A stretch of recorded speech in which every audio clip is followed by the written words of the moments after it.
chute de chaque jour. C'est vers ses exigences qu'il est riche en son amour.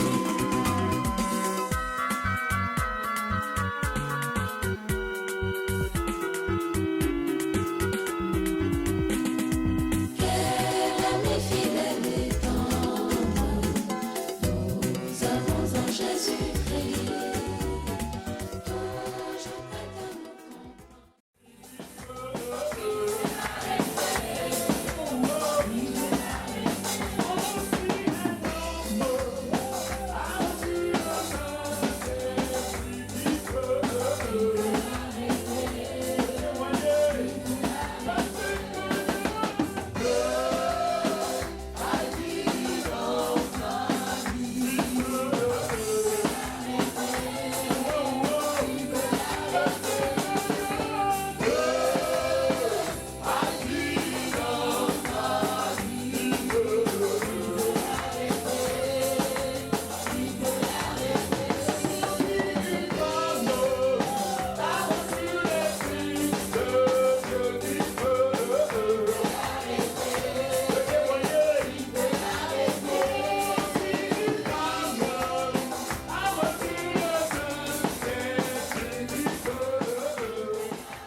L'alliance de la circoncision et son explication. L'alliance de la circoncision et son explication. Vous savez, pour plusieurs d'entre nous, que Dieu a traité une alliance avec le père de la foi, c'est-à-dire Abraham. Ça, vous le savez, non? Dans Genèse chapitre 17, là-bas, effectivement, on va le lire. Et justement, cette alliance va être sanctionnée par la circoncision. C'est-à-dire que Dieu va ordonner à Abraham de se circoncire, non seulement lui, mais et tous ses descendants. Cela pour indiquer l'alliance que Dieu avait tissée avec Abraham et ses descendants. Il s'agit bien de la circoncision selon la chair. Parce que l'ancienne alliance parle de la circoncision selon la chair. Et vous savez que tout ce qui a été fait sous l'ancienne alliance est ombre. Ce n'est pas la réalité. Ce n'est pas la vérité. Mais ce sont là des préfigurations. Ça veut dire que si sous l'ancienne alliance on a parlé de circoncision, dans la nouvelle alliance, il y a également ce qu'on appelle la circoncision. La circoncision sous l'ancienne alliance était la marque d'appartenance à Dieu. Et vous allez voir que c'est à Israël seul, justement, à son peuple d'Israël, que Dieu va recommander cette pratique. Et Dieu l'avait fait à dessein pour que son peuple se distingue du reste des peuples. Donc Dieu reconnaissait les siens à travers la circoncision. D'aucuns me diront, mais le peuple d'Israël n'était pas seulement constitué d'hommes, il y avait aussi des femmes. Alors quelle était la marque extérieure, autrement dit la marque justement extérieure de la circoncision en ce qui concerne la femme? Nulle part la Bible ne se prononce, s'il vous plaît. La Bible ne se prononce nullement en ce qui concerne les femmes quant à leur marque d'appartenance à Dieu. Plutôt, la Bible se prononce sur les mâles. Tout jeune mâle devait être circoncis. Alors nous pouvons comprendre ici par la révélation que si Dieu n'a pas jugé utile de faire mention justement de la femme, parce que la femme est tirée de l'homme. Donc si l'homme est circoncis, la femme l'est systématiquement. Et cet homme qui est circoncis, le premier mâle, c'est Christ. Christ qui est circoncis, s'il est circoncis, tous ceux qui sont en lui se retrouvent circoncis. Mais qui est en lui? La femme. C'est-à-dire l'Église. C'est parce que vous comprenez ce mystère. C'est pourquoi il n'est pas la femme aussi, non. Cette affaire, cette pratique ne concernait que les jeunes mâles. Alors, revenons rapidement à ce qui est dit justement sur ce sujet. Prenons ensemble, s'il vous plaît, Genèse chapitre 1 et 17, autant pour moi. La Bible est Genèse 17. C'est bon? On va aller au verset 1 au verset 14. On va vraiment souffrir, on va être vraiment patient parce que le contenu est très intéressant. Très intéressant. Alors, Genèse, chapitre 17, verset 1 à 14. On y va. Genèse 17, verset 1. On suit la lecture attentivement. Lorsqu'Abraham fut âgé de 99 ans. Lorsqu'Abraham fut âgé de 99 ans. 99 ans. Donc, il ne restait plus qu'un an pour avoir 100 ans. On continue. L'Éternel apparut à Abraham. Dieu a apparu à Abraham Et lui dit, et lui dit, je suis le Dieu Tout-Puissant. je suis le Dieu Tout-Puissant. Marche devant ma face Marche devant ma face et sois intègre. et sois un homme intègre. On continue. J'établirai mon alliance entre moi et toi. Suivez cette partie-là. Il dit, moi Dieu, le vrai Dieu, le Tout-Puissant, j'établirai mon alliance. Mon alliance. En fait, jamais dans la Bible où l'homme a fait alliance avec Dieu. C'est plutôt le contraire. C'est Dieu qui a toujours bien voulu faire alliance avec l'homme. C'est pas nous disons que toutes les recommandations que vous sont données par les faux prophètes de cette génération, vous invitant à faire des alliances avec un prétendu Dieu. Ils vous disent, nous parlent de Dieu, mais nous savons que ce n'est pas le vrai Dieu. Pourquoi? Parce que la nouvelle alliance est une alliance de qualité. C'est pas ça vous dit. Voilà. C'est une alliance complète et parfaite.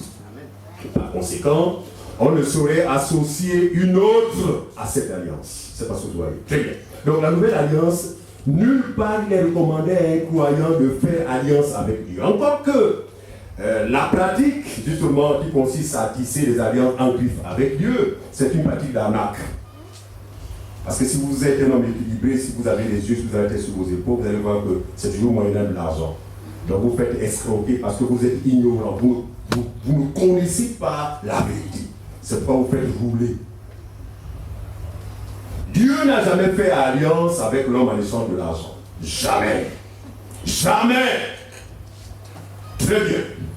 Il dit que je fais mon alliance avec toi. C'est écrit, reprends. J'établirai mon alliance entre moi et toi. J'établirai mon alliance entre moi et toi. On peut remarquer que c'est une alliance qui va s'établir entre deux individus. Vous parlez comme ça. Bien que Dieu ne soit pas un individu. Mais c'est entre Dieu et un seul homme. Pas avec tout le monde. D'abord, avec un seul homme. Pourquoi? Parce que cette alliance allait concerner, allait impliquer tous ses descendants.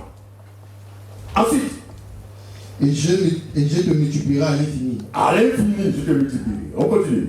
Abraham tomba sur sa face Oh. et Dieu lui parla en disant, En disant, voici mon alliance oui, que je fais avec toi. que je fais avec toi. Tu deviendras père d'une multitude de nations. Tu deviendras père d'une multitude de nations. Ensuite, On ne t'appellera plus Abraham, on ne t'appelle plus Abraham. mais ton nom sera Abraham. On ne t'appellera plus Abraham, mais ton nom sera désormais Abraham. On continue. Car je te rends père d'une multitude de nations. Merci. Je te rends père d'une multitude de nations. Père, pas par rapport à la chair. Père par rapport à la foi. Autrement dit, par la foi que tu vas manifester, plusieurs parmi les nations la manifesteront. Parce que nous croyons qu'Abraham est notre père. Mais quand on parle comme ça, ce n'est pas par rapport au sang. C'est simplement par rapport à la chose commune que nous avons manifestée. Parce que la foi que nous manifestons en Christ, c'est la même foi qu'Abraham a manifestée vis-à-vis de Dieu. Parce qu'en réalité, c'est envers Christ qu'Abraham avait manifesté la foi. Vous me direz, mais Christ n'était pas encore né. Mais Jésus va dire quelque part à ses contemporains qu'avant qu'Abraham fût, je suis. Ça veut dire que c'est vis-à-vis de Jésus qu'Abraham a manifesté la foi. C'est pourquoi il n'est pas étonnant que ses descendants manifestent la foi que vis-à-vis de Jésus et pas un autre. C'est pas ce que vous voyez. Dans notre foi, on n'est pas orienté vers un autre. D'autres l'orientent vers Capo-Philippe, d'autres l'orientent vers Marie, d'autres l'orientent vers l'ange Gabriel, d'autres l'orientent vers le Mungongo, vers la cithare qui est placée dans un coin de ta maison, mais l'Église oriente la sienne vers Christ. Pourquoi? Parce que celui avec qui Dieu avait tissé alliance, c'était bel et bien Christ. On y va. Je te rendrai fréquent à l'infini. À l'infini. Je ferai de toi des nations. Oui. Et des rois sortiront de toi. Alléluia. Je ferai de toi des nations, dans leur diversité, dans tous les peuples, dans toutes les langues, dans tous les continents. Mais il dit, de ces peuples-là sortiront quoi? Des rois. Quand on parle des rois, ne voyez pas les rois selon le monde, sinon tous on serait des rois. Mais ici, c'est le royaume de sacrificateurs que nous sommes devenus en Christ. Donc Dieu fait la promesse. On continue. J'établirai mon alliance entre moi et toi. Toujours. Non, écoutez, non, tout passe par le Père de la foi. On continue. Et tes descendants après toi. Oh. Selon leur génération. Selon leur génération. Autrement dit, de génération en génération. On continue. Ce sera une alliance perpétuelle. Ah, j'aime ça. Autrement dit, une alliance éternelle. L'alliance que le faux prophète demande de tisser avec leur prétendu Dieu, ce n'est pas une alliance éternelle. C'est une alliance temporaire. Et encore que c'est une alliance avec les démons. Une seule alliance. Il se peint ce sang, voici justement le sang de l'alliance nouvelle et éternelle qui sera versé. Nouvelle et éternelle. Autrement dit, c'est l'alliance la plus fiable. Non, pour nous, il n'existe pas d'autre alliance que salutaire, que l'alliance justement que Dieu avait tissée avec Abraham. Donc, il dit, ça va être une alliance perpétuelle, donc de génération en génération, pour ne pas dire éternelle. Ensuite, en vertu de laquelle je serai ton Dieu et celui de ta postérité. C'est bien. Donc ce n'est que sur la base de cette alliance que je serai non seulement ton Dieu, mais également celui de toute ta descendance. On y va. Je te donnerai et à tes descendants après toi le pays que tu habites comme étranger. Ah, ensuite. Tout le pays de Canaan en possession perpétuelle. Et je serai leur Dieu. Dieu dit à Abraham, toi, tu garderas mon alliance, toi et tes descendants après toi, selon leur génération. Très bien. Toi, Abraham, tu dois garder mon alliance. Non seulement toi, mais tous tes descendants après toi. On continue. C'est ici mon alliance. C'est ici mon alliance. Que vous garderez entre moi et vous. Vas-y. Et ta postérité après toi. Oui. Tout mal parmi vous sera circoncis. C'est là où les choses commencent. En fait, l'alliance que Dieu va tisser avec Abraham va se concrétiser par la circoncision de la chair. La circoncision consiste à quoi? À extraire, on dit comme ça, le prépuce des jeunes mâles. Il dit que cette alliance-là va être démontrée, va être prouvée par l'acte de la circoncision. Attention, sur tous les mâles, autrement dit, sur tous les garçons, ce qui est évident. Ensuite, vous vous circoncirez, et ce sera un signe d'alliance entre moi et vous. Merci. Il dit à Abraham que vous vous circoncirez, c'est-à-dire toi et tous ses descendants, et ça va être quoi? Une marque d'alliance entre moi et vous. On y va. À l'âge de 8 jours, tout mâle parmi vous sera circoncis. Il dit à Abraham qu'à l'âge de 8 jours, autrement dit, mais j'ai vu que Dieu est vraiment parfait, parce que la science démontre la suffisance que avant 8 jours, après la naissance d'un bébé, la capacité de coagulation de son sang n'est pas encore possible avant 8 jours. Ce n'est qu'à partir du 7e, du 8e jour que le sang peut se coaguler. Et donc, quand Dieu donne cette ordonnance, c'est parce qu'effectivement, à 8 jours, effectivement, on peut circoncire un bébé et que celui-ci, par la suite, justement, soit guéri. En fait, il n'y a pas de problème d'hémorragie parce que le sang, à partir de 8 jours à 7 possibilité, cette capacité à pouvoir se coaguler. Il dit donc à Abraham, à 8 jours, tous les mâles doivent être circoncis. On continue. Selon vos générations. Donc ça va se faire de génération en génération.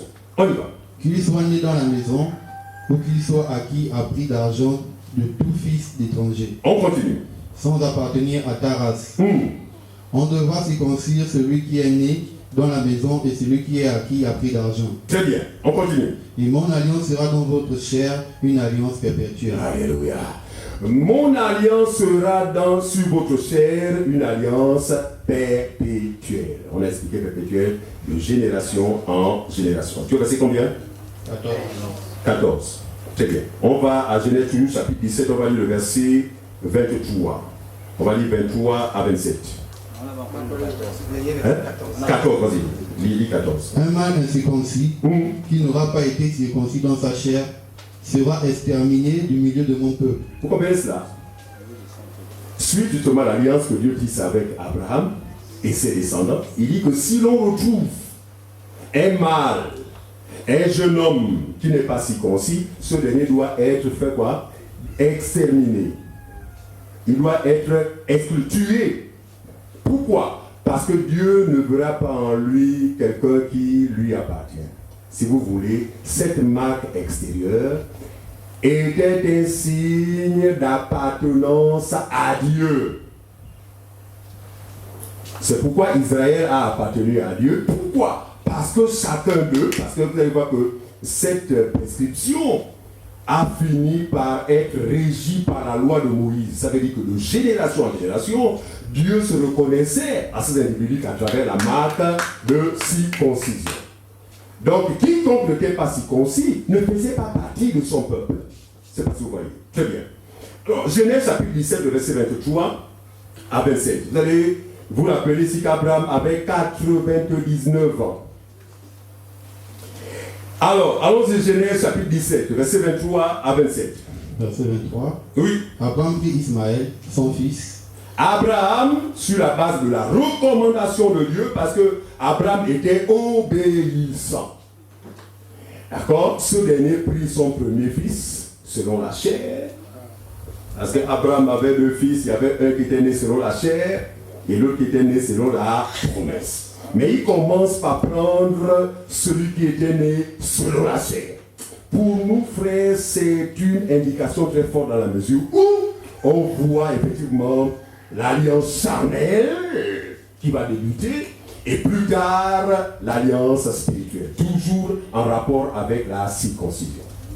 D'ici la fin de cette réunion, plusieurs d'entre vous allez découvrir que, du moins pour ceux qui ont cru, tous sommes circoncis. Amen. C'est pourquoi nous affirmons l'effort que nous appartenons à Dieu. Parce que sans cette marque de circoncision, ne commencez pas à la chercher dans votre chair, vous ne la trouverez pas. Bon, encore que les hommes peuvent la trouver, mais les femmes, vous ne la trouverez pas. Mais ce que je dis, c'est que, aussi vrai que nous sommes une assemblée des saints, composée des hommes et des femmes, nous sommes tous circoncis. Amen. Par conséquent, nous appartenons à Dieu. Alors, qu'est-ce qu'Abraham va faire? Abraham va commencer par l'enfance charnelle, parce qu'effectivement, c'est une prescription charnelle. Il va prendre son premier fils, celui qu'il a eu avec la femme esclave. Il s'appelle comment? Ismaël. Vas-y, continue, frère. Tout ce qui était né dans sa maison et tout ce qu'il avait acquis a pris l'argent. Très bien. Tous les mâles parmi les gens. Tous les mâles parmi toutes ces personnes. Et il est circoncis ce même jour. Abraham, devenu un chirurgien ce jour-là. Bon, encore que, c'était pas avec des bistouris, ni des ciseaux, c'était avec des pierres. Parce que Dieu va le commander, des pierres taillées. Des pierres taillées. Et c'est comme ça. Donc Abraham est devenu chirurgien ce jour-là. Lui a fait devenir chirurgien. Il a circoncis son premier fils, tous ceux qui étaient nés dans sa maison, même les esclaves. Conformément à la prescription qui lui avait été donnée par le Seigneur. On continue. Abraham était âgé de 99 ans lorsqu'il fut circoncis. Un costaud. Un costaud. Parce que même chez nous, quand il a accusé le cas, on va dire 15 ans, 14 ans. Mais attendez, un papy. Abraham pouvait se passer de cette prescription, sachant qu'il était déjà sur le point de partir. Mais la parole du Seigneur lui fut révélée. Il comprit que si je ne me fais pas circoncire, eh bien, je vais priver ma descendance des promesses de Dieu. Et lui-même, il se fit circoncire. Donc c'est lui-même, il n'a pas été circoncis par quelqu'un d'autre, mais c'est lui-même qui a pris la pierre taillée pour terminer. Voilà. Donc Abraham, ce qu'on nous dit, c'est qu'Abraham a obéi à la recommandation du Seigneur. On continue. Ismaël, son fils, était âgé de 13 ans lorsqu'il fut circoncis. Donc, vaut mieux 13 ans. Ensuite. Ce même jour, Abraham fut circoncis, ainsi qu'Ismaël, son fils. Donc, très bien. Et tous les gens de sa maison, nés de sa maison, ou à qui a pris d'argent des étrangers, furent circoncis avec lui. Très bien. Donc la circoncision a eu lieu pendant combien de jours? Tout s'est passé le même jour. Lui, son premier fils, tous ceux qui sont nés dans la maison, tout le monde a été circoncis le même jour. Et le jour pour nous, frères, c'est la personne de Christ, en qui sont les circoncis. Donc quiconque est en Christ a été circoncis le même jour.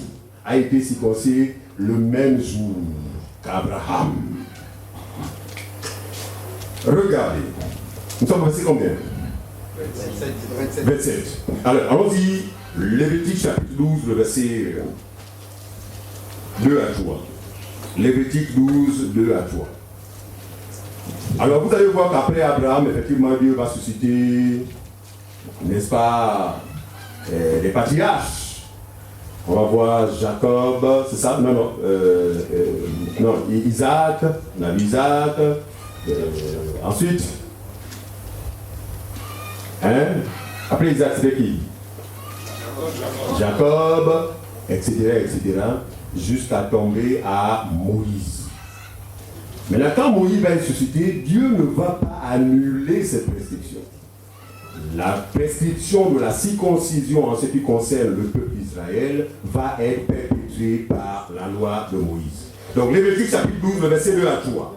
Lévitique 12, verset 2 à 3. Lévitique 12, 2 à 3.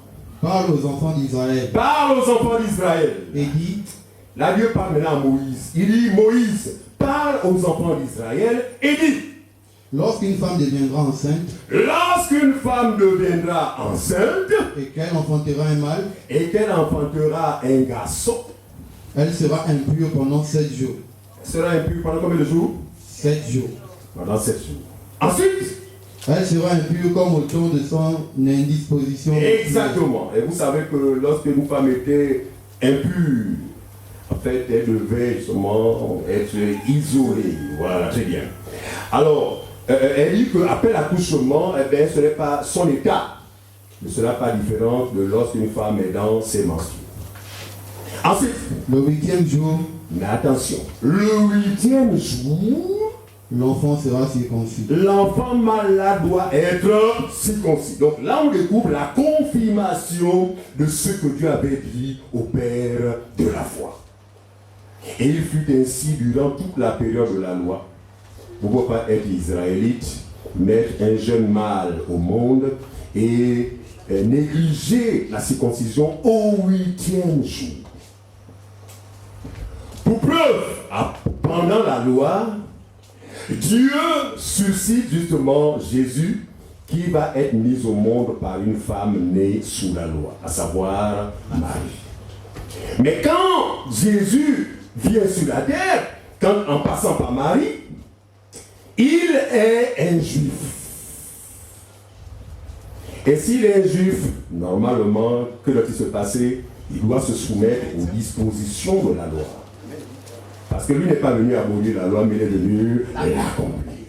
Et comme il est venu l'accomplir, ce dernier ou ses parents ne seront pas insensibles à la recommandation de Dieu en ce qui concerne les jeunes mâles. Alors rapidement dans Luc chapitre 2, le verset 21. Luc chapitre 2, le verset 21.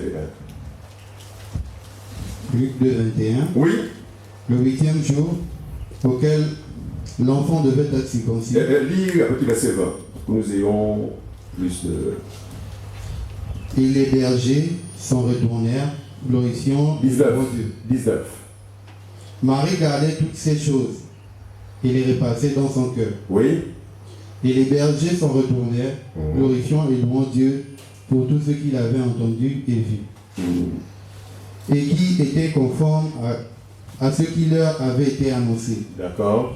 Le 8e jour, auquel l'enfant devait être circoncis, étant arrivé, on lui donna le nom de Jésus. Attends, le 8e jour quoi? Étant arrivé. Le 8e jour étant arrivé, reprenez bien les trucs. Le 8e jour, auquel l'enfant devait être Voilà. circoncis, Donc le 8e jour auquel tout mâle devait être circoncis arriva. Ensuite, on lui donna le nom de Jésus.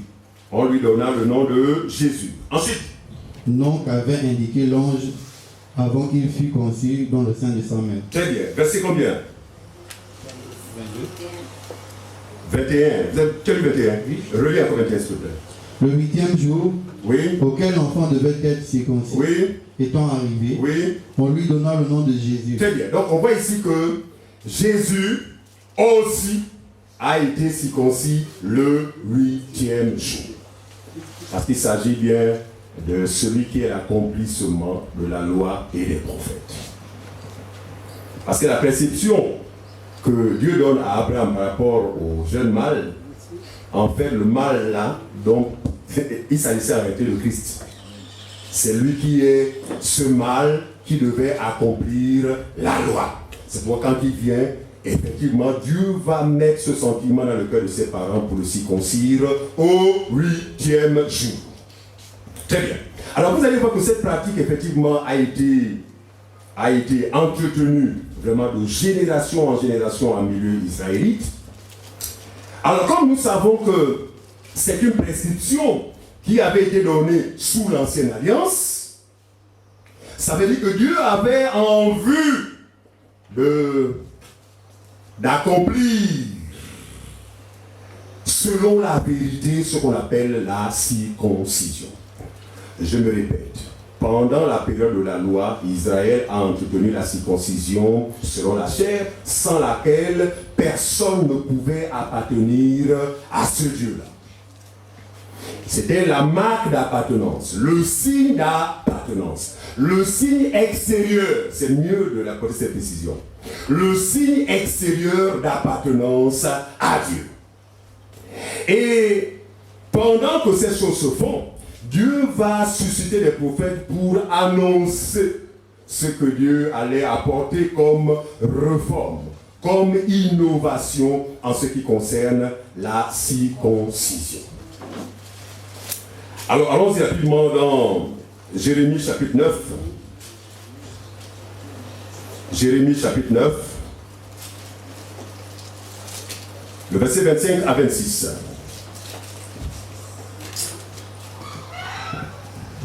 Jérémie 9, verset 25 à 26. Voici, les jours viennent, dit l'Éternel. Jérémie prophétise. Eh bien, la notion de la circoncision prendra une autre tournure. Amen. Il dit quoi? Les jours viennent, on y va. Dit l'Éternel, Dit l'Éternel. où je châtierai tous les circoncis qui ne le sont pas de cœur. Oh. Mais c'est toi, Seigneur, qui as prescrit que nous soyons circoncis selon la chair. Mais comment tu vas dire que le temps va arriver où tu vas châtier tous ceux qui ne sont pas circoncis intérieurement? Donc là, on voit une annonce quant à la circoncision selon le cœur, c'est-à-dire selon l'esprit. Donc ça veut dire que les incirconcis, mais les circoncis selon la chair seront châtiés. C'est quelqu'un annoncé, non? Il dit qu'il va châtier tous les circoncis selon la chair, en dehors de ceux qui le seront selon l'esprit. Regardez, Nous sommes dans une génération, pas génération, nous sommes dans un monde où effectivement, ceux qui se réclament de Dieu sont, pour la plupart, des circoncis selon la chair. En ce sens que, intérieurement, ils n'ont rien de Dieu. Écoutez-moi bien. Intérieurement, ils n'ont rien de Dieu.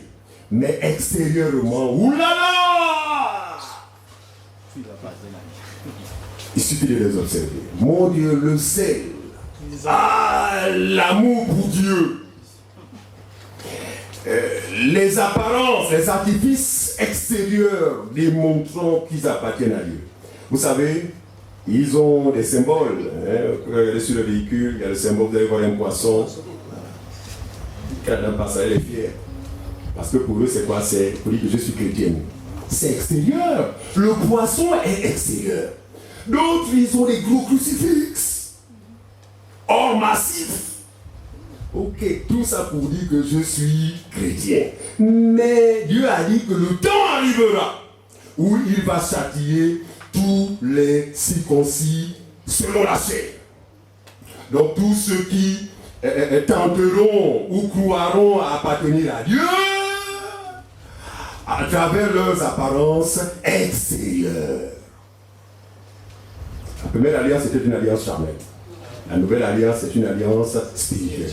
Donc on part du côté visible au côté invisible. Tout le monde voit cela? Très bien.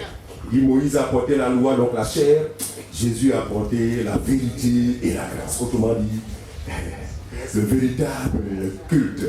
Très bien. On y va. L'Égypte, Juda, Édom, les enfants d'Ammon, très bien. Moab, oui. Tous ceux qui se rasent les coins de la barbe. Oui, parce qu'il était interdit de se raser pour les hommes les coins de la barbe. C'était interdit. Il dit qu'il va les frapper. Ensuite, ceux qui habitent dans le désert. Oui. Car toutes les nations sont incirconcises. Et toute la maison d'Israël a le cœur incirconcis. Regardez. Il leur fait remarquer que toutes les nations, c'est-à-dire que nous les païens, on est des incirconcis. Selon la chair, mais ce n'est pas le cas pour le peuple d'Israël. Le peuple d'Israël est normalement circoncis selon la chair. Mais écoutez ce que Dieu va dire. Il dit que quand je regarde, je me rends compte que et les nations et le peuple d'Israël, tous sont incirconcis. C'est pas si vous voyez ça. C'est quand même bizarre et curieux. Mais comment ça?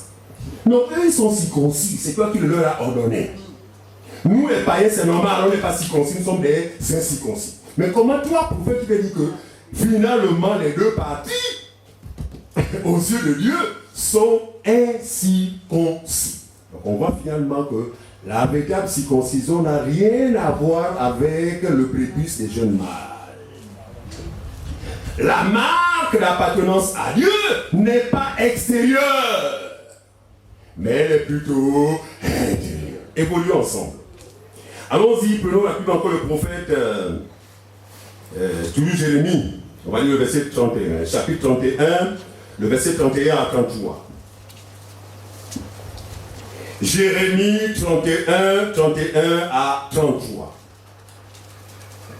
31 à 33. Je sais qu'après la réunion, les questions vont m'infuser. Oh frère, donc tu dis que nous qui sommes circoncis, là, Dieu va nous châtier. Non, il n'en est rien, on va expliquer. Hein? Ne vous culpabilisez pas. Mais il a promis châtier tous les incirconcis. Et un incirconcis selon Dieu, c'est celui qui l'est selon la chair et qui ne l'est pas. Donc que vous soyez circoncis selon la chair ou pas, pour Dieu et les nations et les juifs, tous sont des circoncis. Et cette vérité est égale à ce que Paul a dit, que tous ont péché et sont privés de la gloire de Dieu. Donc que vous soyez juifs ou non juifs, aux yeux de Dieu, tous sommes des circoncis. Par conséquent, nous sommes des incirconcis. Nous ne lui appartenons. Voilà. On dit ça? Nous ne lui. C'est ce que je n'aime pas le français. C'est ce que je n'aime pas. Quand le français me bloque là, c'est que l'Assemblée n'est pas mienne. En fait, si nous sommes d'accord avec ce passage, ça veut dire que aucun des peuples ne lui appartenait. Mais pourtant, Israël, c'est son peuple. Et d'ailleurs, pour le prouver, il a fait une alliance avec Abraham sur la base de la circoncision. Signe d'appartenance. Alors, écoutez Jérémie encore. Cette fois, Jérémie, chapitre 31, le verset 31 à 33. Qu'est-ce qu'il dit? 31 à 33. Oui. Voici, les jours viennent, Les jours viennent, dit l'Éternel, dit l'Éternel, où je ferai avec la maison d'Israël et la maison de Juda où je ferai avec la maison d'Israël et la maison de Juda. une alliance nouvelle. La maison de Juda et d'Israël symbolisent justement les deux parties. Parce qu'il y a Israël selon la chair qui, n'est-ce pas, plus tard va se ressaisir. Et il y a la maison de Juda, parce que vous savez, Jésus n'est pas de la tribu de Lévi. Ça vous le savez, non? Quelle était sa tribu selon la chair? La tribu de Juda. Alors Jérémie prophétise dire que une alliance nouvelle va être tissée entre moi et la maison d'Israël et la maison de Juda. Regardez, c'est une bêtise aujourd'hui de voir les soi-disant chrétiens se réclamer être des Lévites. Ouais. Quand vous voyez un soi-disant chrétien parler comme ça, la preuve qui ne comprend rien, c'est pas de dire, hein? Non, le tout n'est pas de se réclamer de Jésus, le tout n'est pas de prendre part aux assemblées, le plus important c'est avoir la grâce de comprendre. Et ce que je dis, c'est que si nos amis des machins que vous appelez les églises là, comprenaient les Saintes Écritures, je crois que plusieurs d'entre eux en seraient sortis. Parce que quand tu comprends la pensée de Dieu, frère, en fait, elle te situe, elle te démontre ta position, elle te prouve que tu es perdu. Par conséquent, tu ne saurais justement insister dans l'erreur. Mais en général, quand vous voyez les gens s'embrouiller, non, là-bas, moi je suis né catholique. Ça dit qu'en fait, la compréhension n'a jamais été accordée en ce qui concerne les Écritures. D'où ma prière justement en introduction de ces moments, que le Seigneur nous ouvre l'esprit afin de comprendre. Parce que c'est la compréhension qui détermine la foi chrétienne. On y va. Donc, vas-y. Verset 32. 32. Non comme l'alliance que je traitais avec leur père. Écoutez, hein, il dit que l'alliance nouvelle que je vais traiter avec ces deux maisons-là va être différente de l'alliance que j'ai traitée avec le père. Donc leur père, y compris Abraham. Les promesses sont là, mais la forme, la notion de la circoncision demeure, mais c'est la forme qui va changer. Il dit non comme celle que j'ai traitée avec le père. Continue, frère. Le jour où je les saisis par la main, oui, pour les faire sortir du pays d'Égypte. Pour les faire sortir du pays d'Égypte. Ensuite, alliance qu'ils ont violée. Alliance qu'ils ont violée. Quoique je fusse leur maître. Quoique je fusse le maître. Quel verset tu es? Verset 33. 33. Alors, allons-y dans Hébreux chapitre 8, le verset 13. Non, hein? Vas-y, 33. Très bien. Mais voici l'alliance que je ferai avec la maison d'Israël. Suivez attentivement. Voici l'alliance que je ferai avec la maison d'Israël. Après ces jours-là, regarde, on a dit au départ qu'il va faire alliance avec deux maisons, non? La maison d'Israël et la maison de Juda. J'ai expliqué. Mais il revient maintenant cette fois, il écarte la maison de Juda. Il semble écarter la maison de Juda. Mais il dit, voici l'alliance que je ferai avec la maison. Bon, de quel Israël parle-t-il là maintenant?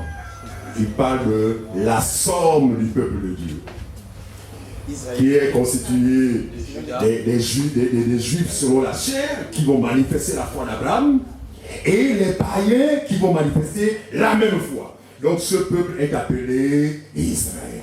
Francine, tu es une Israélite. Il me dit, non, moi je suis femme. Je parle comme ça, c'est que tu n'as rien compris. Quel Israélite dans cette salle?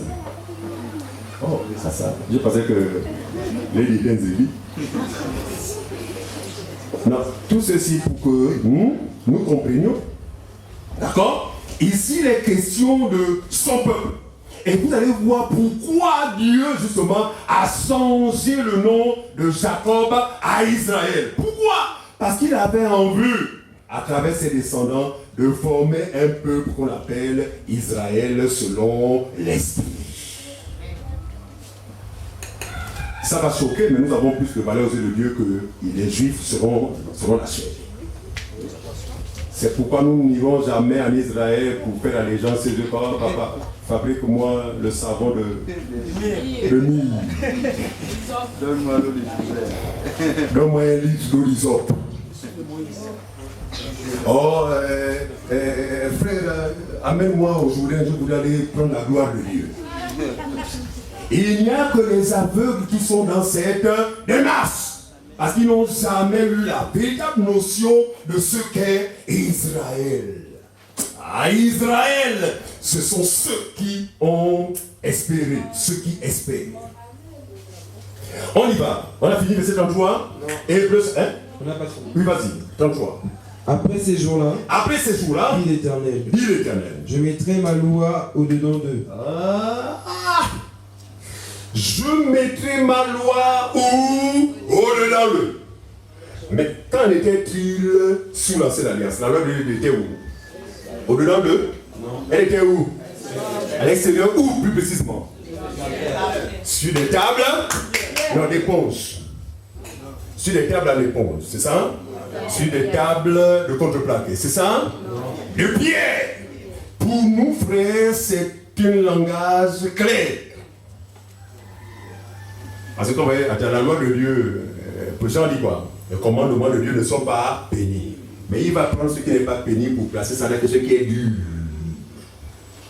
Les tables de pierre peuvent figurer la dureté des cœurs des humains. D'où l'incapacité au peuple d'Israël d'appliquer la loi. Mais il va dire que dans la nouvelle alliance, parce que si je laisse ma loi sur les tables de pierre, le peuple, mon peuple, ne pourra pas y obéir. Ça va être chose impossible. Je vais la déplacer pour la placer quelque part, à l'intérieur de mon peuple. Vas-y, il dit quoi? Je l'écrirai dans leur cœur. On a pu expliquer ici que quand on parle de cœur, on est loin de commencer à penser à l'organe qui fait bim bim, bim bim, bim bim, bim bim. Parce que si c'est sur ce cœur-là, eh bien nous sommes payés dans la mesure où un jour il va s'arrêter. Ça vous comprenez? Mais il ne s'agit pas de l'organe là. Parce que je me souviens même lorsqu'on nous demandait autrefois d'invoquer le sang de Jésus, on nous disait que ne manquez pas de l'invoquer sur votre cœur. Et quand tu fais mes yeux, tu commences à te représenter, il y a toute la gueule qui peut comme ça. Oui, quand m'a imbibé, j'imbibe mon cœur dans le sang de Jésus. C'était ça. Parce que nous n'avions pas la notion de ce qu'on appelle le cœur, selon Dieu. Il dit, je prendrai ma loi, je l'écrirai dans leur cœur. Leur, c'est avec S ou avec... c'est singulier ou avec pluriel? C'est singulier ou au pluriel? Ah, Seigneur Jésus-Christ. C'est pourquoi c'est singulier. Oh, tu voulais dire qu'on a un seul cœur là, nous tous là. Pourquoi il met au singulier? Parce que normalement, il s'agit d'un peuple. Chaque individu a son cœur, a son esprit. Mais il dit que je leur écrirai dans leur cœur. Ça vous indique quoi? Eh bien, ça indique simplement que nous sommes devenus un en Christ. Il n'y a pas besoin de plusieurs cœurs. Mais si, même esprit. On n'a pas besoin de plusieurs cœurs. Un seul cœur. Ça veut dire que si tu es peuple de Dieu, frère, c'est le même sentiment qui va nous animer. C'est la même pensée qui doit nous animer. C'est la même vision des choses. C'est le côté où chacun de nous avait une vision particulière. Vous savez, dans cette euphorie de la mauvaise compréhension de chantre, moi là, j'étais mal barré. À ce sens que, j'avais de ces projets, je disais, avant que je me mariais, Seigneur, envoie-moi une sœur qui chante bien, qui a l'art, vraiment l'art du chant. Et j'ambitionnais tellement ce truc-là que, je vous assure, j'ai eu des visions, des songes répétés où je me trouvais entouré d'une grande foule, accompagné de ma chère épouse aussi, qui était très efficace dans la voix. Et c'était ça. Et ce qui fait que même, bon, vous savez que dans la vie chrétienne, c'est l'homme qui doit aller vers la sœur pour solliciter sa main. Jamais le contraire. Les sœurs, venez jamais vers les hommes qui sont mariés parce que vous devez prendre des claques. D'accord? Les hommes sont les hommes qui doivent entreprendre cette démarche de façon naturelle. Ne pas dire, oh non, j'ai rêvé, on était sur la colline, toi et moi. Sœur, si tu vois un frère parler comme ça, dis que pardon, passe ton chemin. D'accord? Et que le frère s'exprime naturellement et simplement. Écoutez, vous n'avez pas aimé un esprit, vous avez aimé quelqu'un comme ça, mais soyez naturel. Pourquoi tout ce protocole? Et donc moi, dans mes aspirations d'avoir une femme, non, même si tu pouvais répondre à certains critères, quitter les miens, mais dès lors que tu ne chantes pas pour moi, qu'il y a disqualifié. Ouais, c'était ça. Pourquoi? Parce que pour moi, j'avais la certitude que c'est Dieu qui m'a parlé et il faut une seule chante pour un ministère de louange. Ouais, c'était ça mes projets. Mais je rends le puissant Dieu parce qu'il dit que dans le cœur de l'homme, il y a plusieurs projets. Mais c'est le projet de Dieu qui s'accomplit. Autrement dit, je m'embrouillais avec mes visions. Mais pour Dieu, il était en paix parce qu'il savait que ça c'était ton affaire. Mais moi, je vais t'amener à ma volonté. Et à sa volonté, je me trouve face à une sœur qui est complètement, qui voit le drapeau. Donc j'ai été confondu dans mes projets. Voilà, c'est ce que Dieu fait. C'est pourquoi je rends grâce à Dieu, c'est que dans nos faiblesses, dans nos égarements, mais lui, il va toujours nous ramener dans ce qui est juste. Bref. Donc, nous n'avons pas de vision particulière ou individuelle. Nous n'avons qu'une seule vision, sachant que désormais, nous n'avons qu'un seul cœur. Très bien, c'est l'esprit. On évolue. Nous sommes où? Toujours au verset 33. Qui a des projets comme ça dans ce sens?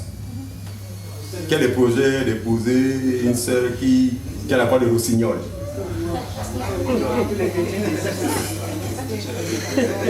Non, les frères disent seulement que ta volonté se fasse. Moi je fais ma part, je vais aller vers la sœur. Maintenant si elle me dit que moi vraiment, je ne te calcule même pas.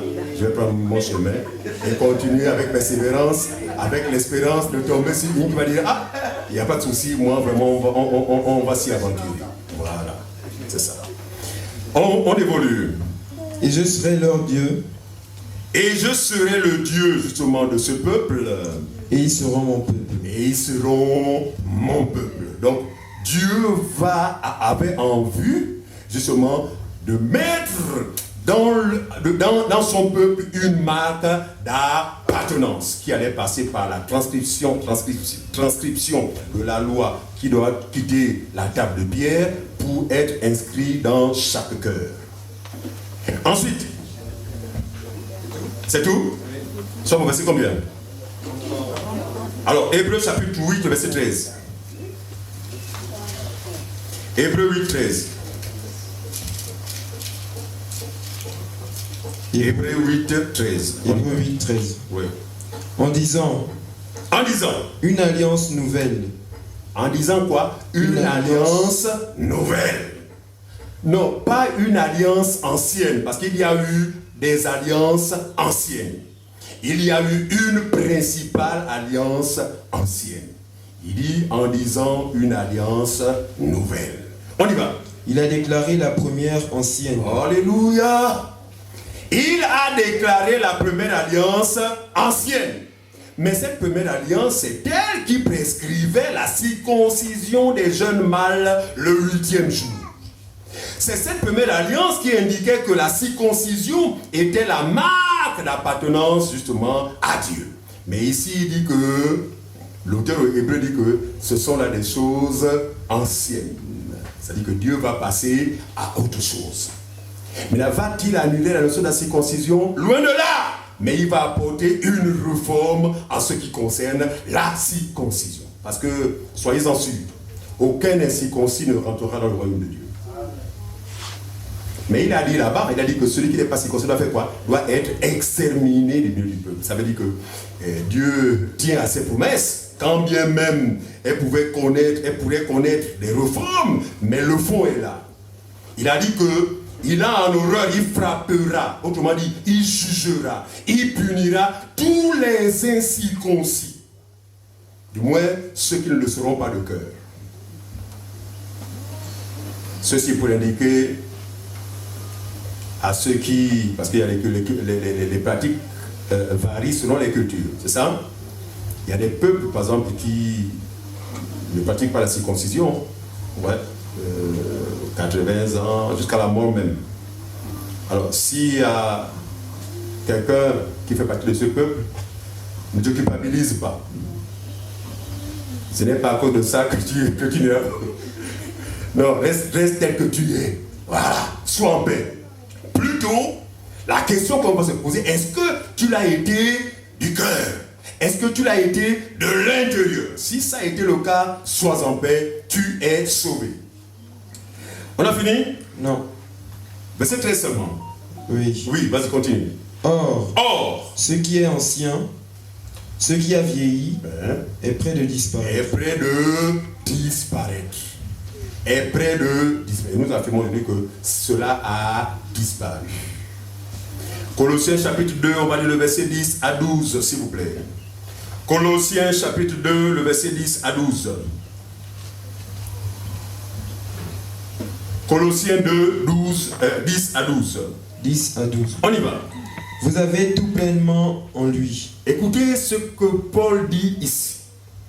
Il dit, vous avez tout. Donc tous les croyants, tous les fils d'Abraham, tous les descendants d'Abraham, sachez que vous avez tout pleinement en lui. Lui qui? Jésus. C'est-à-dire que nous sommes comblés. Comme dit Paul, nous sommes bénis de toutes sortes de bénédictions spirituelles en Jésus-Christ. Vas-y frère. Qui est le chef de toute domination. Alléluia. Jésus, ce Jésus en qui vous avez tout pleinement, qui est le chef de toute domination. Et de toute autorité. Et de toute autorité. On continue. Verset 11. 11. Et c'est en lui que vous avez été circoncis. Vous voyez bien que la notion de la circoncision est reconduite dans la nouvelle alliance. Ça veut dire que de quelle manière avons-nous été circoncis en lui? De commencer par avoir des bistouris, des ciseaux. D'accord? Il dit, c'est en lui que vous avez été circoncis. Mais on l'a été de quelle manière? Quelqu'un réponse? On l'a été de quelle manière? Non, vous ne pouvez pas être en Christ sans être incirconcis. Sans être circoncis, merci mon bien-aimé. On se met les pinceaux parfois. Le Grèce, tu es en Christ, non? Ah, mais donc tu es circoncis. Tu es circoncis, toi. C'est une grâce, ça veut dire que tu ne seras pas exterminé. Tu ne seras pas châtié. Il n'y a plus de condamnation pour ceux qui sont. Mais pourquoi? Parce que personne ne peut être en Christ sans être circoncis. C'est pas ce que vous voyez. Il dit, c'est en lui que vous avez été circoncis. Vas-y, continue, bien aimé. D'une circoncision que la main n'a pas faite. Ah, j'aime cette précision. Il dit, c'est en Jésus que vous avez été circoncis. Attention, une circoncision que la main n'a pas faite. Or, la circoncision, selon la loi, c'est la main qui l'a faite. C'est pas vrai. Autrement dit, ce n'est pas un homme qui m'a converti à Christ. Regardez. Souvent, faute de connaissance, on se glorifie de ce qu'on a été un instrument que Dieu a utilisé pour permettre à quelqu'un d'ouvrir les yeux, de quitter les ténèbres pour la lumière. Non, ce n'est pas vous, monsieur. Ce n'est pas vous. Parce que la semence que vous avez libérée, c'est Christ lui-même. Et comme cette semence a été favorable dans la vie de cette personne, eh bien c'est la même semence qui a circoncis la personne. Et dès ce moment, la gloire revient à qui? À l'instrument ou à celui qui joue l'instrument? À celui qui joue. Donc au musicien en chef, à savoir Jésus-Christ. C'est pas ce que vous comprenez. Donc nos circoncisions ne viennent pas de la main de l'homme. Regardez, j'ai été dans une secte pernicieuse internationale, dont je m'abstiens justement à la domination. Et chaque année, le conducteur aveugle nous présentait une vision particulière qu'il aurait reçue. Parce que souvent, lui, il était régulier à la montagne. Il y allait régulièrement. Et d'ailleurs, la dernière montagne, la dernière expérience, quand il va à la montagne, il redescend très fatigué jusqu'à mourir. Donc, il a perdu sa vie suite à un jeûne. Mais c'est dans ces jeûnes-là, sur les montagnes, que le soi-disant Dieu lui donnait des visions annuelles. Et je me souviens, il y a une année où il nous a clairement présenté que Dieu lui a dit que cette année, 6 000 âmes doivent être sauvées. Par nous, 6 000 âmes. Sauver chez lui, c'est quoi? En fait, c'est procéder à ce recrutement que vous connaissez là. Hein? C'est-à-dire que chacun devait s'efforcer à amener les gens. Je vois une Nili qui me regarde de travers, elle se reconnaît parce qu'on s'est retrouvés dans la même secte. C'est les Nili. Voilà. Et donc pour eux sauver, être sauvé, c'est intégrer la congrégation religieuse. Et c'était ça. À chaque fois, les pays, n'oubliez jamais le but pour cette année. Il ne faut pas que l'année prochaine arrive sans qu'on ait atteint cet effectif. Et effectivement, chacun pour sa part s'efforçait à amener les gens.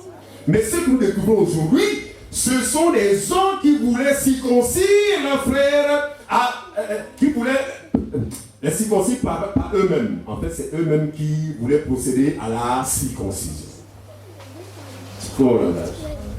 Bon, peut-être que je ne m'exprime pas bien, mais ce que je veux dire, c'est que appartenir à Dieu dans la nouvelle alliance dépend d'une circoncision qui n'est pas faite par la main de l'homme.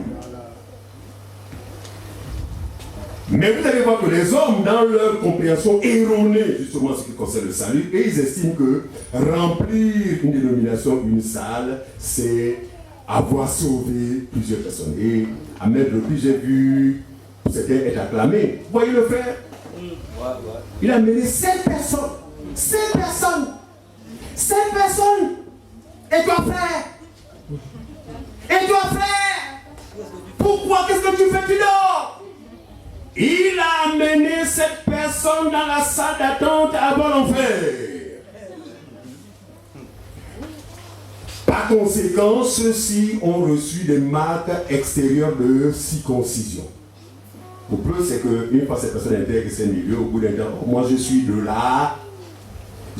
telle dénomination. Regardez, quiconque se réclame d'une dénomination, en fait, se glorifie d'une circoncision extérieure. Je ne sais pas si vous comprenez. Quiconque se réclame d'une dénomination religieuse, moi je suis de Béthanie, moi je suis d'Alliance chrétienne. Quand vous parlez comme ça, en fait, ce sont des gens qui s'accrochent sur la circoncision extérieure. Donc, en attendant qu'ils soient exterminés, parce que Dieu ne ment pas, il a promis exterminer tous les incirconcis. Du moins, ceux qui ne le seront pas selon l'esprit. Alors, on n'a pas fini Colossiens. On n'a pas fini Colossiens 10, 12. On a fini? Non. Vas-y. Mais de la circoncision de Christ. Reprends, s'il te plaît. Et c'est en lui que vous avez été circoncis. Circoncis. D'une circoncision que la main n'a pas faite. Alléluia. Donc, vous voyez bien ici que nous n'avons rien fait pour être sauvés, mais c'est Dieu qui nous a sauvés. Qu'est-ce qui est dit dans Jean chapitre 1, le verset 11-12? Elle est venue chez les siens. Cette même parole leur a donné le pouvoir. Donc nous avons été circoncis par la parole. Et quand on parle de parole, on va dire Dieu lui-même. C'est de cette circoncision-là qui nous met à l'abri de la condamnation. Mais si vous avez été circoncis autrement que par la parole de la vérité, vous mourrez. Vous demeurez dans la condamnation. Très bien, on continue. Mais de la circoncision de Christ. Alléluia. De la circoncision de Christ. Autrement dit, de la circoncision qui émane de la parole que vous avez écoutée, vis-à-vis de laquelle vous avez manifesté la foi et qui vous a sauvé. Voilà la circoncision, frère, qui sauve aujourd'hui. Tu as fini, mon bien-aimé? Non. Continue. qui consiste dans le dépouillement du corps et de la chair. Merci. Regardez. La circoncision selon l'esprit consiste dans le dépouillement de la chair et du corps. Est-ce que quelqu'un comprend cette parole? En fait, elle consiste à mourir dans ce que vous êtes extérieurement. Parce que nous sommes morts, non? Extérieurement, nous sommes morts. C'est pourquoi le péché n'a plus d'impact sur nous.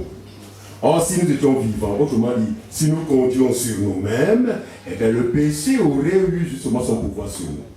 Mais désormais, le péché a affaire à des cadavres. Par conséquent, le péché peut faire nous esquiver par nos chemins à la mesure où il n'a plus d'intérêt avec nous. Tu vois? Et donc, la véritable circoncision vous donne de mourir dans votre chair et dans votre corps. C'est ce que Paul a dit autrement que marchez selon l'esprit et vous n'accomplirez pas les désirs de la chair.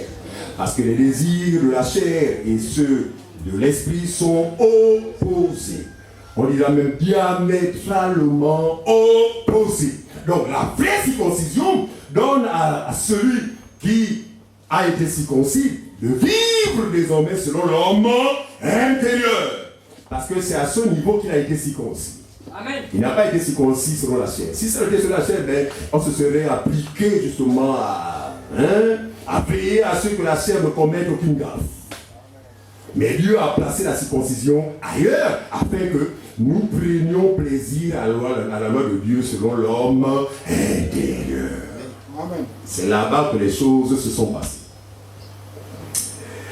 On évolue. Verset 12. 12. Ayant été enseveli avec lui par le baptême. Ensuite, vous êtes aussi ressuscités en lui avec lui. Amen. Par la foi en la puissance de Dieu. Très bien. Qu'il a ressuscité des morts. Donc la conséquence de notre circoncision est en rapport avec la mort et la résurrection du Seigneur Jésus-Christ que nous avons cru. Mais c'est ça la base du christianisme.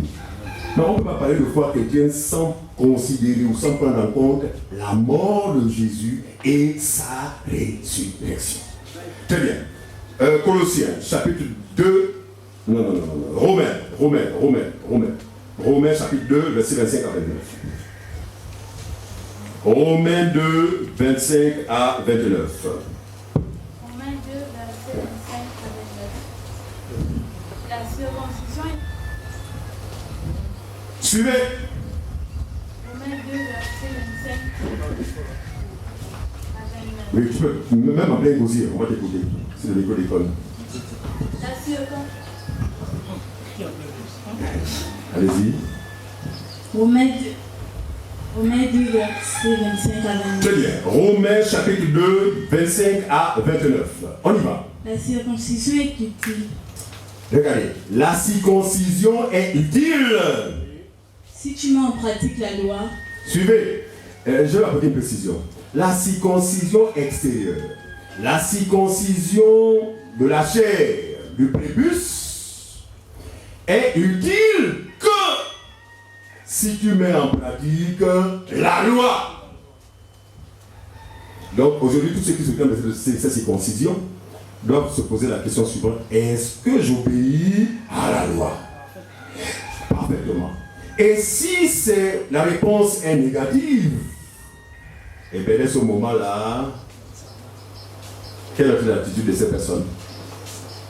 De renoncer à cette circoncision. C'est-à-dire qu'il a pu voir à cette circoncision son salut. Parce que ici, Paul dit, la circoncision de la chair pourrait être utile que si et seulement si l'homme pouvait mettre en pratique la loi, sachant que cette prescription faisait partie de l'ensemble des lois. Or, vous savez que celui qui enfreignait à un seul commandement devenait coupable de toute la loi. Donc Paul dit ici que la circoncision sur la chair n'est possible, n'est salutaire que pour celui qui met en pratique la loi. Ensuite, on évolue. Mais si tu transgresses la loi, ta circoncision devient incirconcision. Voilà. C'est pourquoi il a vu que, et les juifs qui étaient circoncis, et les non-juifs qui n'étaient pas circoncis, Dieu a vu en eux des incirconcis. En quoi Israël a été trouvé par Dieu comme étant incirconcis? de par son incapacité à observer la loi. Hein? Il a été trouvé incirconcis de par son incapacité à observer la loi. Pourtant circoncis selon la chair. Mais suite à leur incapacité à obéir la loi, Dieu a jugé ce peuple comme étant aussi des circoncis. Autrement dit, des hommes qui ne sont pas différents des païens. C'est pourquoi j'aime quand Paul dit tous ont péché et sont privés de la gloire. Il n'avait rien de différent de nous. Hein. Nous sommes tous descendants d'Abraham, victimes du même péché, certainement comme étant les mêmes gaffes. Mais le privilège qu'ils ont eu, c'est que Dieu est passé par eux pour introduire la notion d'appartenance à travers le signe extérieur qui n'avait pas pour but de le justifier, mais qui avait d'autres buts, à savoir la révélation de la véritable circoncision dans la nouvelle alliance. Amen. Ok, on évolue. Verset 26. 26. Si donc l'incirconcis observe les ordonnances de la loi, Si le païen maintenant, s'il arrive qu'un païen observe la loi de Moïse, pourquoi il est incirconcis, hein, le païen. Mais s'il arrive que ce dernier observe la loi de Moïse, vas-y. son incirconcision ne sera-t-elle pas tenue pour circoncision? Donc ici finalement, suivez-moi bien, le circoncis pour Dieu, c'est celui qui garde, celui qui a la parole de Dieu en lui. Or, Israël était circoncis sur la chair, mais la parole de Dieu, la loi était en dehors d'eux. C'est pourquoi il dit que si un homme croyant, par exemple, s'il lui arrivait de mettre en pratique la parole de Dieu, pourtant il n'est pas circoncis, mais il deviendra aux yeux de Dieu comme étant incirconcis. C'est pas ce que vous voyez. Donc ici, l'apôtre Paul justement vise à indiquer aux deux parties qu'en réalité, il n'y a même pas un seul incirconcis parmi vous. Que ce soit parmi les Juifs, que ce soit parmi les nations, il n'y a pas un seul circoncis. Donc quelqu'un dira, mais tu veux que je te montre? Un garçon vient là, tu veux que je te montre? Tu dis qu'il n'y a personne, tu veux que je te montre? Non, il ne s'agit pas de cela. Il s'agit de la vraie circoncision. On y va. Verset 27. 27. L'incirconcis de nature, Oui. qui accomplit la loi, ne te condamnera-t-il pas, Si. toi qui la transgresses, tout en ayant la lettre de la loi et la circoncision? Le juif, ce n'est pas celui qui en a les dehors. Frère, elle se reprend cette partie-là. Le juif, Regardez, après avoir démontré qu'en réalité, les deux parties, l'incapacité à observer la loi, tournez juste le bas là, c'est bon. C'est bon. L'incapacité, parce qu'on voit bien qu'ici, finalement, ce n'est ni la circoncision ni la circoncision, mais qu'est-ce que Dieu a attendu du peuple? L'obéissance à la loi. Mais vous allez voir que les deux parties sont passées à côté. Maintenant, ici, Paul va parler aux Juifs, selon la chair, qui se réclamaient justement de la circoncision sur la chair. Et d'ailleurs, vous allez voir plus tard qu'ils vont combattre les païens qui avaient manifesté la foi au Seigneur Jésus-Christ en leur intimant de se faire circoncire. Sinon, pour eux, ils n'étaient pas sauvés. Ça veut dire que pour eux, ils prenaient certainement au sérieux. Or, on va l'exposer, l'apôtre Paul démontre suffisant. Finalement, ce n'est ni la circoncision, ni la circoncision qui est quelque chose. Mais qu'est-ce qui est quelque chose? C'est être capable d'observer la loi. Vas-y. le juif, ce n'est pas celui qui en a les dehors. Finalement, regardez, quand si on est d'accord que nous sommes des Israélites, c'est que nous sommes des Juifs. Chacun pour sa part. Mais nous disons vrais Juifs. Parce qu'il y a des faux Juifs. Qui sont les faux Juifs? Ceux qui le sont selon la chair. Ce sont des faux Juifs. Mais les vrais Juifs, c'est nous qui le sommes devenus selon l'Esprit. C'est ce que Paul dit. Le Juif, finalement, ce n'est pas celui qui en a les dehors. Ce n'est pas celui qui se réclame à des choses extérieures. Ce n'est pas celui qui se réclame d'une dénomination. Ce n'est pas celui qui s'appuie sur son baptême. Oh, moi je m'étais baptisé en telle année, voici même ma carte. Tout ça là, ce sont des choses extérieures. Il dit, le juif n'a rien à voir avec ce qui est extérieur. Vas-y, ma bien-aimée. Et la circoncision, ce n'est pas celle qui est visible dans la chair. Alléluia.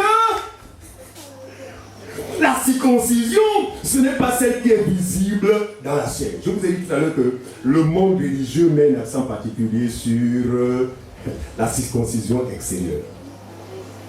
Et tout cela pour manifester leur orgueil. Voyez-vous, ils ont même des accoutrements pour indiquer à ceux qui regardent attention, moi, j'appartiens à Dieu. Hein? Le collet blanc en correspond avec les gens. Et l'ongle, le gros crucifix. Il y en a même qui se battent avec les Bibles à la main. On a vu des choses, il ne la lit pas. Il ne la lit pas. Mais juste pour montrer à tous ceux qui regardent que je suis un chrétien. Il a ça, lui, là, les véhicules n'en parlons plus. Et la boule de poussière. Parce que pour lui, non seulement montrer qu'il est enfant de Dieu, mais aussi être à l'abri des accidents. Il y en a qui ont fait de la Bible un fétiche. C'est de la fausseté. La Bible, c'est un livre, c'est un papier qu'on peut brûler. Et elle ne saurait vous protéger. C'est une créature. Le livre, on l'appelle la Bible. Mais il y en a qui en ont fait justement une sécurité. D'ailleurs, pour certains, son salon, maman était là, j'ai dit une grosse Bible. Pour que Satan voit bien les écrits. Et c'est carrément au salon, bien ouvert comme ça. Et la maman ne l'a pas ouvert à un quelconque endroit. Hein. Elle a ouvert les écrits.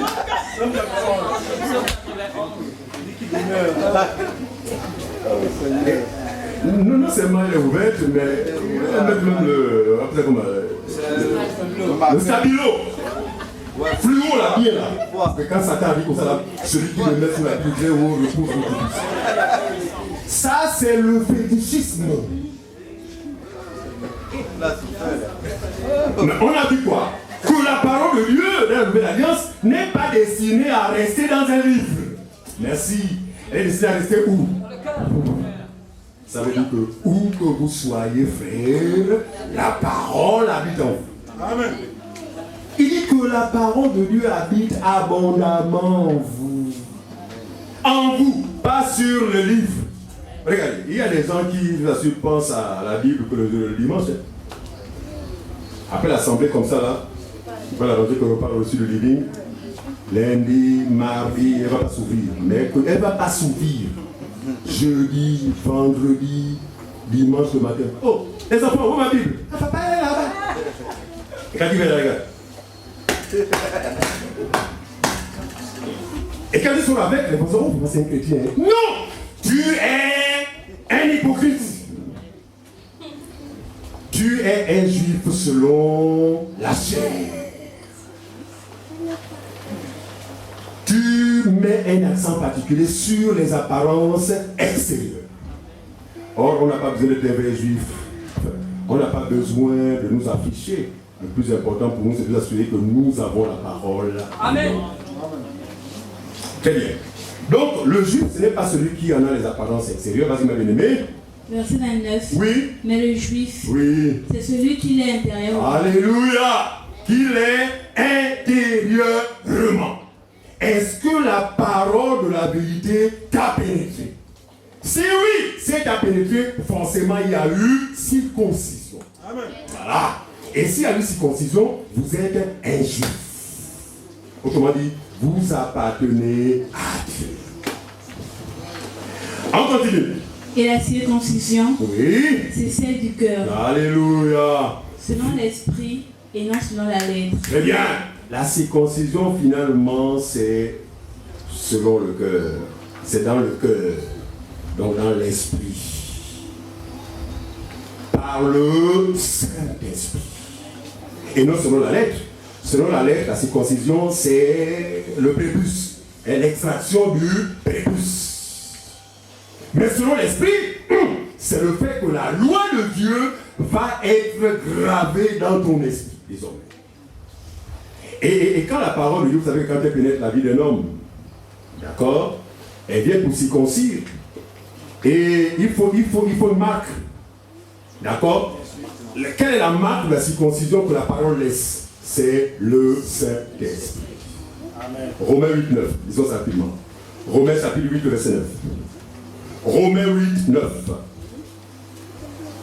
Romains 8, 9. Romains 8, 9. Romains 8, 9. Oui. Pour vous, vous ne vivez pas selon la chair. Vous ne vivez pas selon la chair. Pourquoi? Parce que la circoncision consiste à quoi? Au dépouillement de la chair et du corps. Mais il dit pour vous, vous ne vivez plus désormais selon la chair. Continue, bien. Mais selon l'esprit. Selon l'esprit, merci. Ensuite. Si du moins l'esprit de Dieu habite en vous. Ah, parce que vous savez ici du moins, parce que quelqu'un peut l'affirmer. Oh, moi j'ai vécu selon la chair, oh. J'ai vu selon l'esprit. Mais est-ce que tu as le vrai Saint-Esprit? Parce que le Saint-Esprit en toi, c'est la preuve que tu ne vis plus désormais selon la chair, mais tu vis selon l'esprit. C'est pourquoi ici du moins, l'Esprit de Dieu habite en vous. Donc, quand la parole vient circoncis, parce que la parole est ce couteau. Ah, la parole est ce bistouri. On dit un bistouri, non? Il y a un bistouri. Voilà. Voilà, la parole c'est ce bistouri qui vient enlever ce qui doit être enlevé et placer ce qui doit être placé. Très bien, circoncision. Et là, il faut une marque. La marque c'est quoi? C'est le Saint-Esprit par lequel nous sommes scellés après avoir entendu et cru à l'évangile de la vérité. Amen. Avec ça? Très bien. Colossiens chapitre 2, verset 13 à 14. Rapidement. Colossiens 2, 13 à 14. Colossiens chapitre 2, 13 à 14. Colossiens chapitre 2, verset 13 à 14. À 14. On y va. Vous qui étiez morts par vos offenses. Voilà. Ici, il fait allusion à qui? Il fait allusion aux deux parties. Aux deux parties. Et les Juifs et les nations, tous étions morts par nos offenses. Autrement dit, par notre désobéissance, par notre transgression. Vas-y. Et par l'incirconcision de votre chair. Voilà. Et par l'incirconcision de votre chair. Ici, les questions des nations des païens.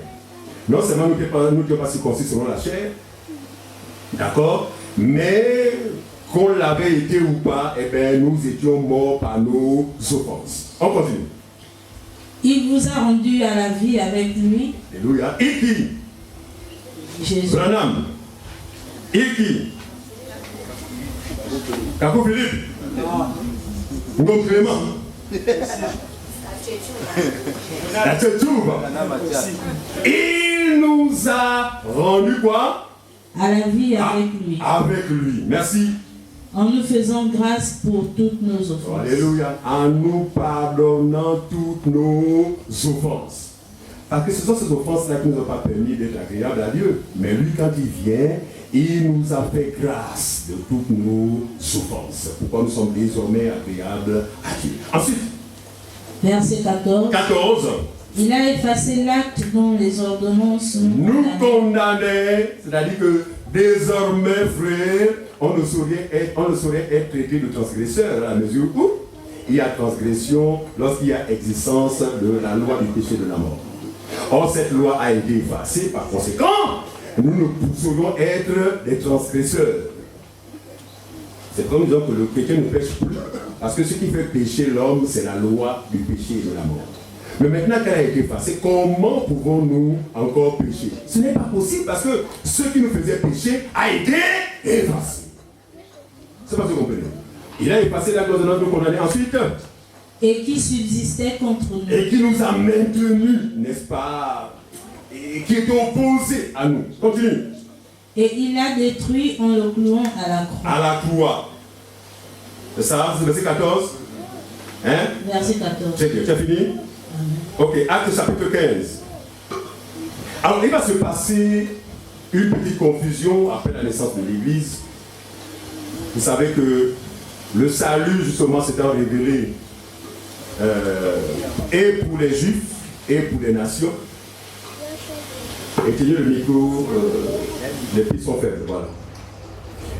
Le salut, justement, étant révélé pour les deux parties, donc les Juifs et les Grecs, parce qu'il n'y a plus de Juifs ni Grecs, d'accord? Maintenant, c'est le salut est destiné à tout le monde. Mais vous allez voir que les premiers à qui Dieu avait fait grâce, qui sont-ils? Le peuple d'Israël selon la chair. Ils avaient toute cette manière de nous mépriser. Pour nous, nous étions les pires des pécheurs. Ils se réclamaient d'ailleurs, pas se réclamaient, mais ils avaient eu la grâce de faire des alliances avec Dieu. Autrement dit, ils ont été les premiers à connaître le vrai Dieu. Et donc, à un moment donné, quand ils découvrent que finalement ce salut-là, qui semblait être destiné seulement à eux, va être maintenant orienté vers nous, les pauvres animaux, les cœurs de certains ne seront pas en paix. Ils vont dire, mais comment ça? Ok, là c'est Dieu qui a décidé, mais on va quand même leur imposer ce que Moïse nous a prescrit. Parce que Moïse nous a dit que sans la circoncision, eh bien, on ne saurait appartenir à Dieu. Donc, ils ont cru en Christ, c'est vrai, mais il faut que tous les païens qui ont cru se fassent forcément circoncire sur la base de ce que Moïse a prescrit. Acte chapitre 15, on va lire le verset 5 à 12, rapidement, s'il vous plaît. Oui, à haute voix, c'est bon. Dans le micro-école, tu peux se mettre en plein gosier. À la rigueur, même te lever pour que la voix sorte bien. Et voilà.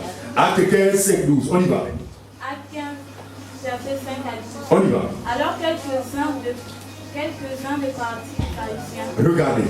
Et vous allez voir que ceux qui vont mettre la pression même aux frères, ce sont les dirigeants religieux qui avaient cru dans le Seigneur Jésus-Christ, mais ils vont néanmoins, c'est-à-dire qu'ils vont rester attachés justement à cette recommandation, à savoir la circoncision selon la chair. Et il a dit quoi? Ceux des partis des pharisiens, vas-y, qui avaient cru à l'évangile de la bonne nouvelle, ils se levèrent en disant qu'il fallait circoncire les païens et exiger l'observation de la loi de Moïse. Regardez, quelle confusion! Alors, vous avez cru. C'est pourquoi on dit, hein, avoir cru à la bonne nouvelle, c'est vrai, mais est-ce que cette croyance-là vous a permis de comprendre? Parce que je me rends compte finalement qu'il y a croire et croire. Hein. Il y a une croyance effectivement qui pourrait être émotionnelle, mais une autre qui effectivement vous donne de comprendre le bien fondé. Je suis convaincu que les frères là n'avaient pas compris.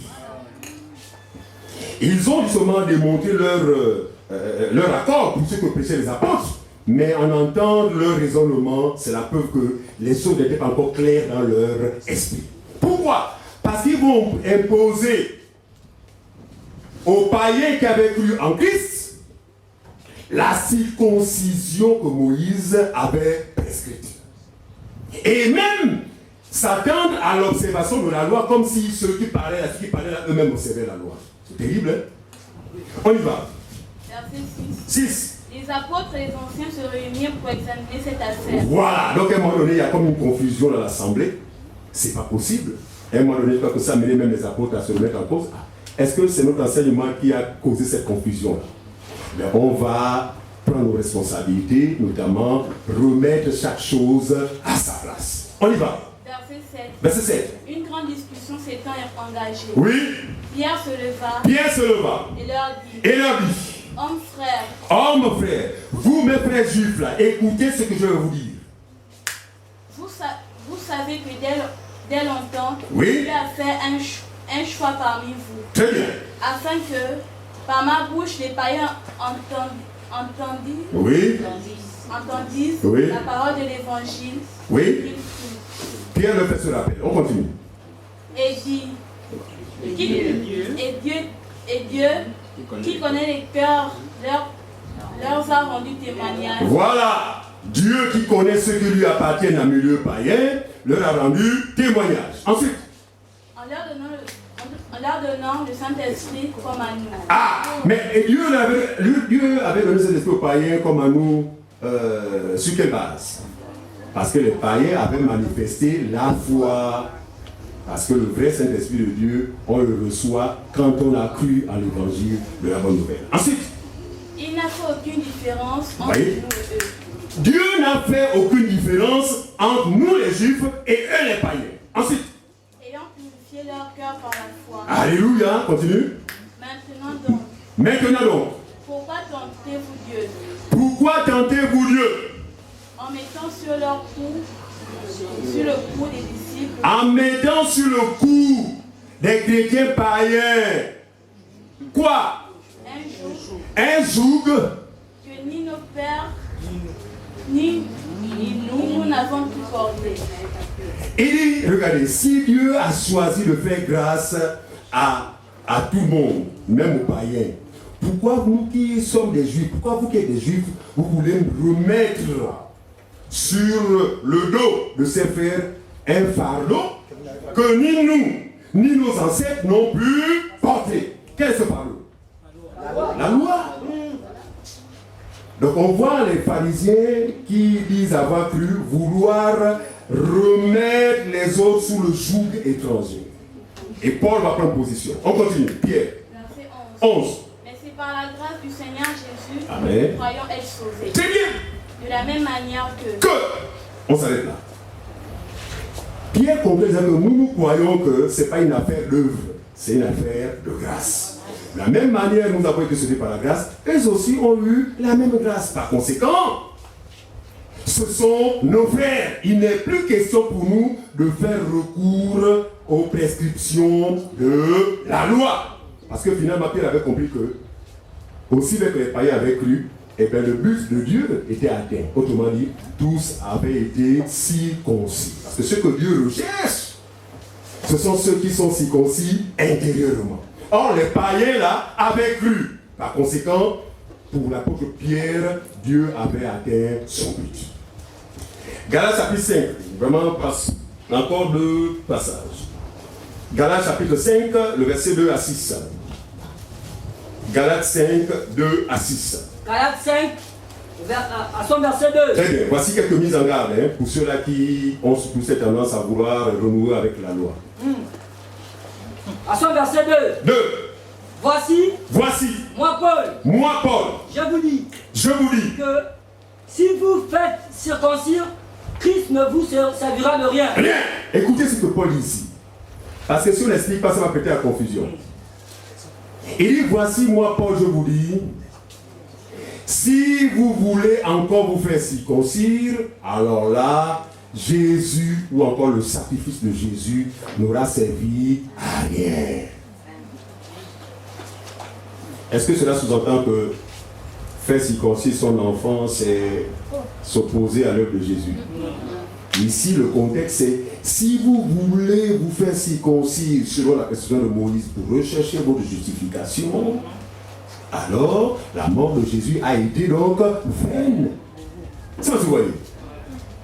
Non, je dis cela parce que pour éviter ma tête, comme nous qui avons circoncis nos enfants, là, donc c'est mal barré pour eux. Non, ce n'est pas ça. Ça n'a rien à voir avec l'usage naturel. Ici, Paul parle de la circoncision qui visait la justification, qui visait l'appartenance à Dieu. Il dit que si aujourd'hui quelqu'un veut se circoncire, veut se faire circoncire pour appartenir à Dieu, alors là, eh bien, il annule finalement l'œuvre de Jésus accomplie sur la croix. Très bien. Parce que c'est grâce à cette œuvre que nous pouvons jouir de la circoncision que Dieu recherche à travers les humains, à savoir celle qui a lieu intérieurement. On y va. À son verset 3. Et je proteste encore une fois à tout homme qui se fait circoncire. J'aime le langage d'apôtre. Il dit, et j'affirme haut et fort à tout homme aujourd'hui qui veut se faire circoncire dans ce contexte, qu'il est tenu de pratiquer la loi tout entière. Non, je ne vous interdis pas de renouer avec ces prescriptions pourvu que vous soyez capable de... Répète encore, frère.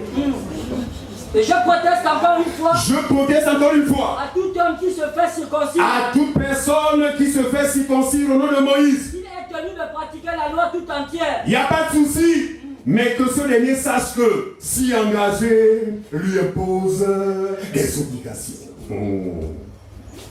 Notamment l'observation de la loi tout entière sans violer l'une d'entre elles. Au regard de ces affirmations, normalement, quelle devrait être notre attitude? C'est mettre une croix sur cette pratique. En griffe. Non, pas sur cette pratique, mais sur cette option en vue du salut, en vue de la justification. D'accord, ça? Très bien. Tu as fini, mon bien? Non. Oui. À son verset 4. Vous êtes séparés de Christ. Voilà. Vous tous qui cherchez la justification. Tous ceux qui sont dans cette démarche, notamment celle qui consiste à rechercher l'approbation de Dieu par les œuvres de la loi, Paul dit, vous êtes déchus de la grâce de Dieu. Autrement dit, vous privez du seul moyen de salut. Et si quelqu'un se prive de ce moyen de salut, attends, comment peut-il être encore sauvé? Il n'y a plus moyen. C'est-à-dire que là, c'est carrément la condamnation que tu attends là. Mon rend grâce à Dieu parce que nous sommes de ceux-là qui, effectivement, avions vu en cette œuvre une perfection indescriptible. Waouh! Une perfection telle que nous disons, mais il n'y a plus rien à faire. Si ce n'est de nous contenter justement de ce qui a été fait. Ouais, fait. C'est ça la folie de la foi. En fait. Voilà. Non, pour nous, ça suffit. Parce que s'il y avait à compléter cette œuvre, Jésus ne pouvait pas s'écrier sur la croix en disant tout est accompli. Non, s'il avait estimé qu'il fallait quand même que nous venions compléter, il n'aurait jamais dit tout est accompli. Encore que, quand il va le dire, n'est-ce pas, oui, justement, ça dit que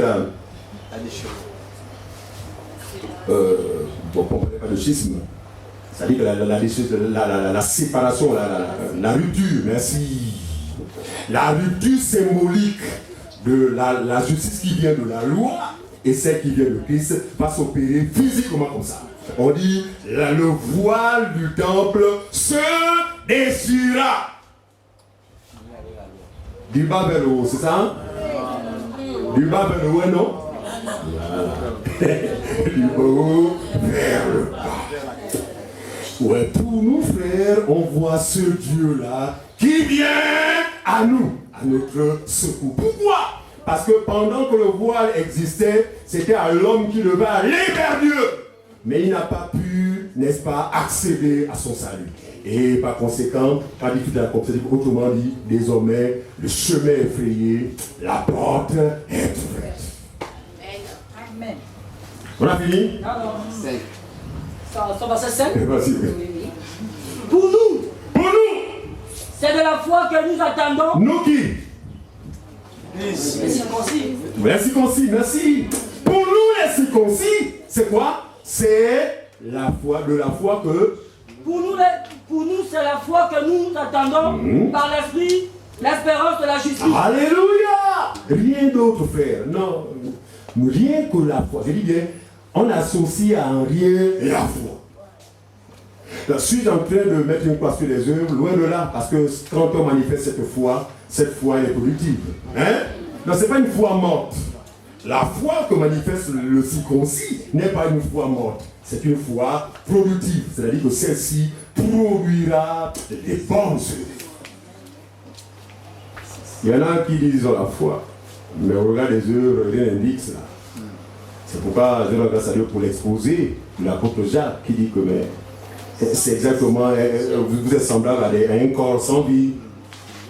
Une foi sans les œuvres, elle n'a pas de sens. La foi, ok, mais de cette foi doit découler effectivement les œuvres indiquant que tu as cru. Mais quand c'est le contraire, et à ce moment-là, c'est pourquoi j'aime la Bible dire que si du moins vous avez reçu l'Esprit de Dieu, parce que tout le monde n'a pas reçu. On peut avoir cru, on peut avoir reçu l'Esprit, on peut croire avoir reçu l'Esprit de Dieu,